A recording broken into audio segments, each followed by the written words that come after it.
Good morning, everyone.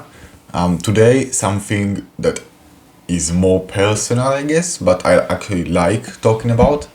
As you all know, I'm currently deployed. I'm doing week to week at the base, and actually, I was basically forced to choose a desk job in the military because I don't have what's called a profile for actually being active on the field because I have a condition.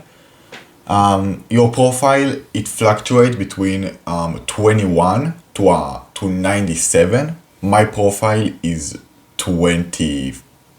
So 21 it basically means you cannot deploy. You are not healthy enough to even be considered a part of the military, so you cannot. 25, you are basically how will I call it? By the way, it's the first time ever I record during the day, so I just have the windows without the light, so it's kinda dark, but I think it's fine. 25 is basically you volunteer to go to the military. You don't do as much work. Nobody expects anything from you. That was my profile.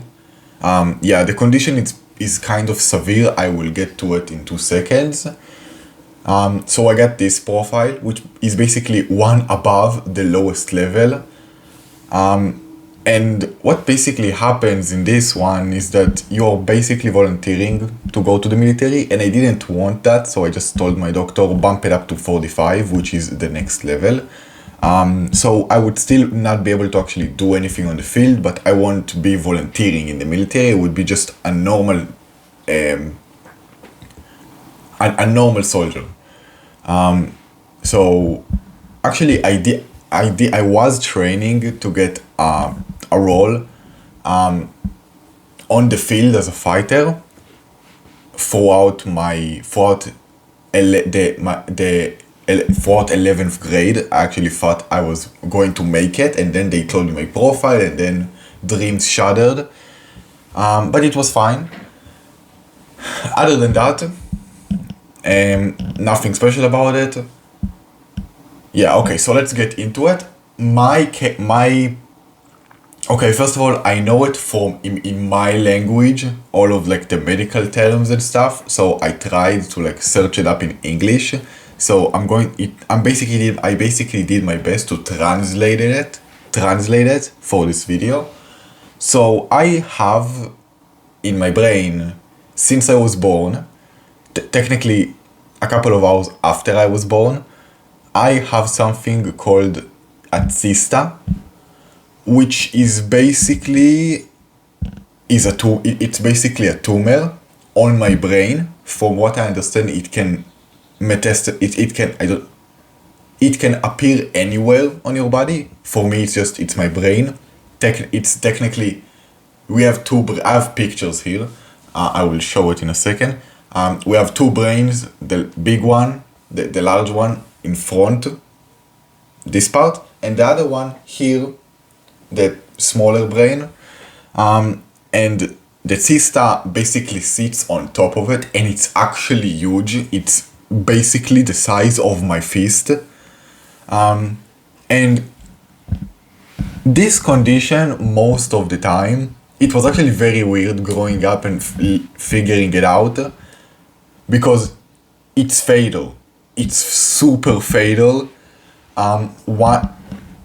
Okay, so for me, it appeared basically right after I was born, a couple of days later, I think. And most of the time, when babies are born with that, they come out of the womb with that already, like fully developed on their brain, anywhere else. For me, the reason I actually stayed alive. Oh, and I didn't mention it, but I didn't check the fatality rate for this, but it's pretty high. Like the the odds were kind of stacked against me, but I was lucky because it appeared not immediately after I was born. I was born and then it appeared, so things could actually do something.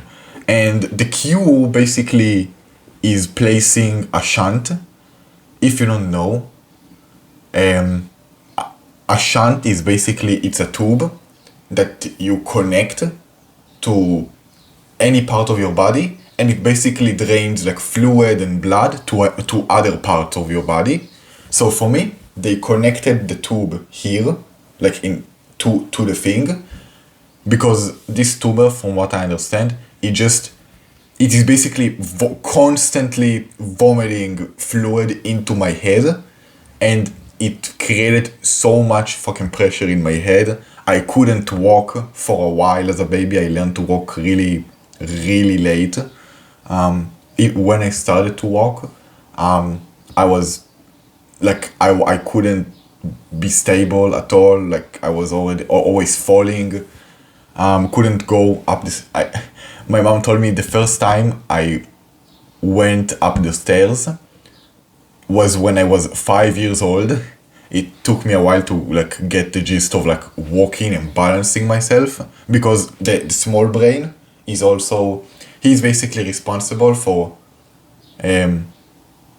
motor functions, so like coordination and stuff. So it hurt really bad. And when I was born, because it created so much pressure in my head, my tiny baby squishy head started to expand. So the diameter of my head is actually super large.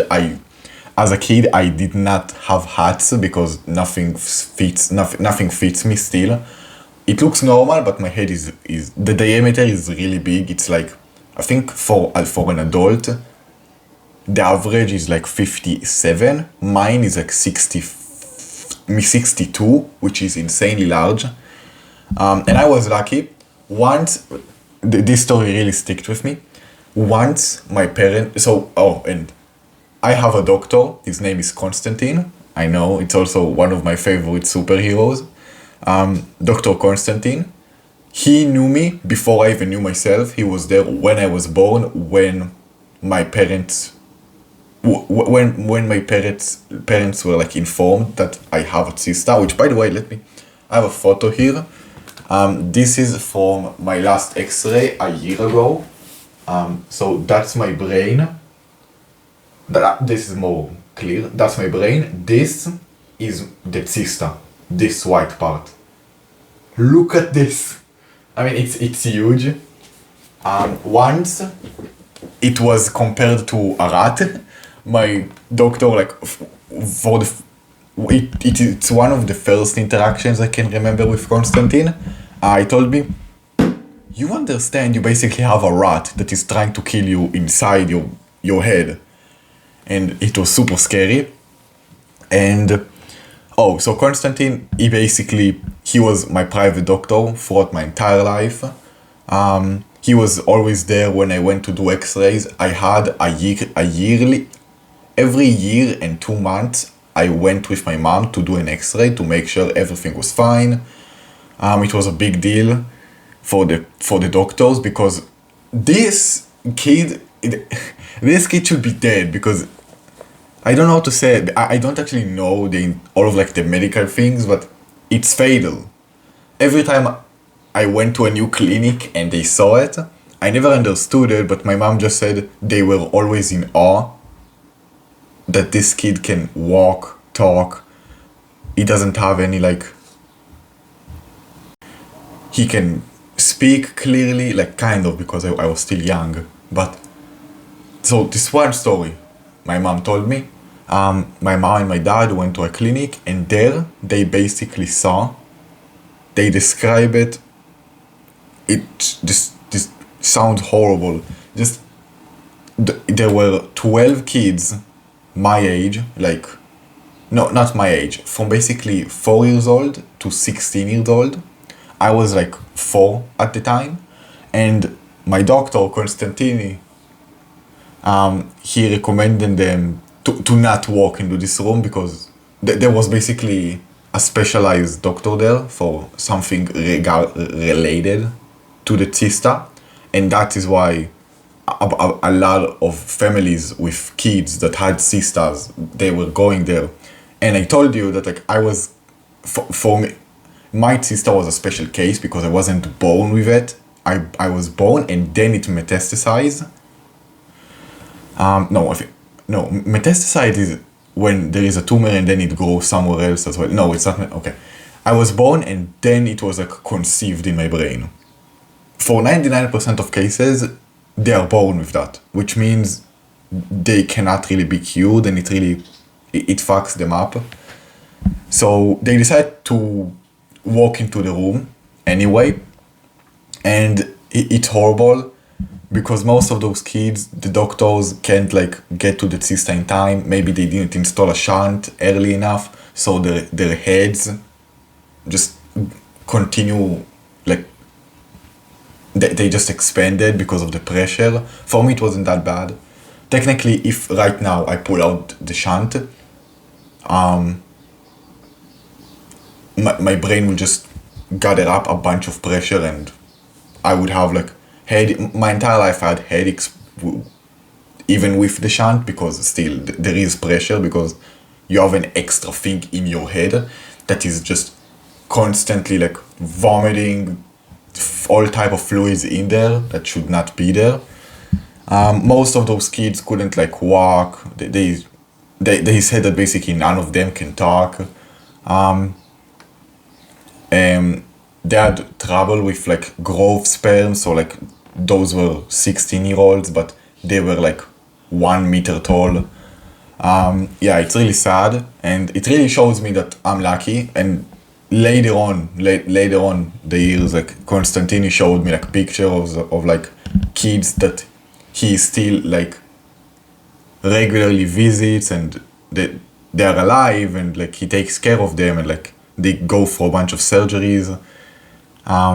Basically kids that have my condition, but they weren't lucky. And like he showed one time, it was like on 6th grade, he showed me that, and like he actually didn't even ask me. He told me, you need to be happy all the time. You need to like, you got really lucky. He compared my case to a 1 in a million, which flattering, but sad. And other than that, I think that's it. That's the reason my profile is super low, and I guess I got off really scot-free. Like, not being able to deploy as a fighter in the military is not that bad of a, like, it's not that much of a punishment as like not being able to walk, talk, being like, yeah, it's okay. That's it. I hope you understood anything I said, because like I felt like I said 1,000 times in this video. But okay, that's it. Bye.